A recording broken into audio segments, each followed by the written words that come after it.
교통사고로 골절 부상을 입었을 때 어떤 경우에 소송을 하는 것이 유리한지 다뤄보도록 하겠습니다. 우리 신체 부위 중에 골절을 입게 되는 보편적인 경우가 팔다리의 이 사지골절이 가장 대표적인 케이스겠죠. 그 외에 또 이제 골반 쪽에 이제 골절을 입은 경우, 척 쪽에 골절이 있게 되면 장애가 그 예상이 되기 때문에 과연 무조건 소송을 하는 것이 유리한지, 또 소송을 한다면 어떤 경우에 어느 정도 부상을 입었을 때 소송을 하는 것이 내한테 유리한지, 이런 문의를 종종 하게 됩니다. 대표적으로 제가 말씀드린 사지골절, 골반 척추골절이 사고로 주로 쟁점이 되는 부위이기 때문에 간략하게 한번 살펴보도록 하겠습니다.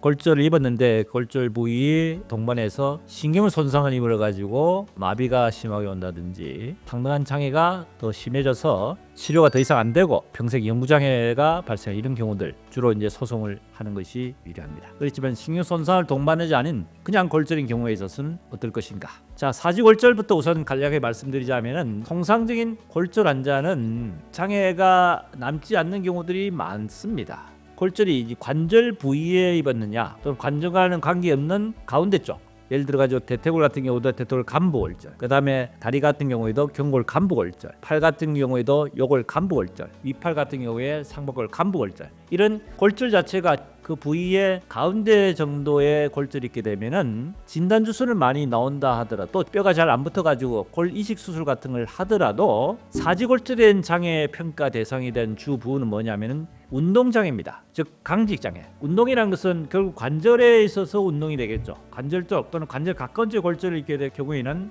치료를 하더라도 운동장애가 오래 남을 수 있고, 또 특히 관절 안쪽으로 있게 되면은 그분의 외상성 관절염이라든지 또는 아무튼 영구장애의 가능성이 있어 보이지만은 관절과 먼 쪽 뼈의 가운데에 있는 간부 쪽에 골절인 경우에 있어서는 운동장애, 강직과는 영향을 미치지 않습니다. 대체적으로 간부 골절인 경우에는 치료 기간이 장기화되고 수술을 했다 하더라도 장애가 남지 않을 가능성이 높기 때문에 이런 경우에는 소송에 실익이 없다. 장애가 남지 않으면 사실 소송할 이유가 없겠죠.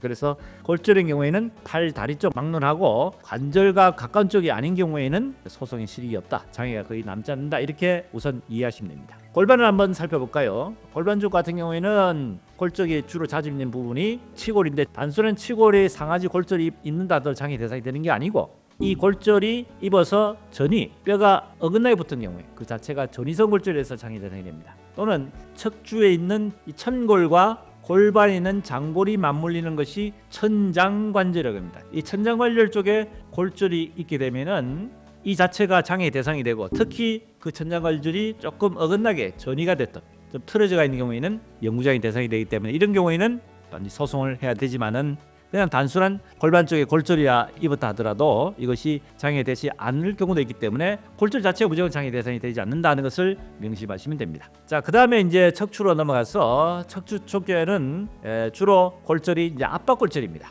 척추체가 내려앉아가지고 눌려져가지고 압박인 경우에 골절이 입는다 하더라도 대부분 이제 수술 잘 안 합니다.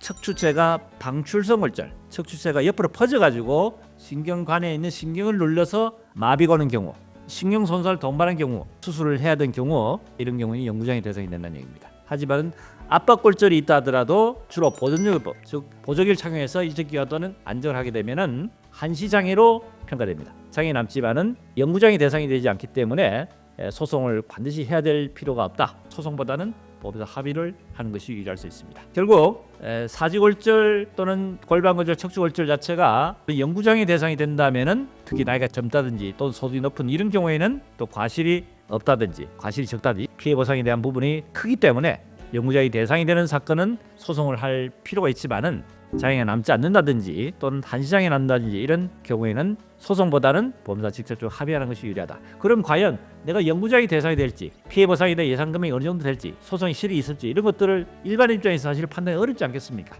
그렇기 때문에 골절을 입었다 하더라도 내가 부상적으로 심하고 병원에서도 이제 후유증이 많이 남을 것이라고 이야기를 한다면은 적어도 한 번 정도는 전문가를 찾아가서 직접적으로 상담을 거쳐가지고 좀 더 세밀한 판단을 해서 이걸 소송했을 때 충분히 실익이 있고 비용과 기간이 들더라도 소송 통해서 내 권리를 찾을 수 있다 판단이 쓴다면은 소송을 한번 깊이 고민할 필요가 있다 하는 말씀을 드립니다. 자, 이번 시간에는 골절로 인해서 부상을 입었을 때 어떤 경우에 소송을 하는 것이 필요한지 여기에 대해서 한번 살펴봤습니다. 네, 도움이 되었습니까? 구독, 좋아요, 알림 설정 부탁드립니다.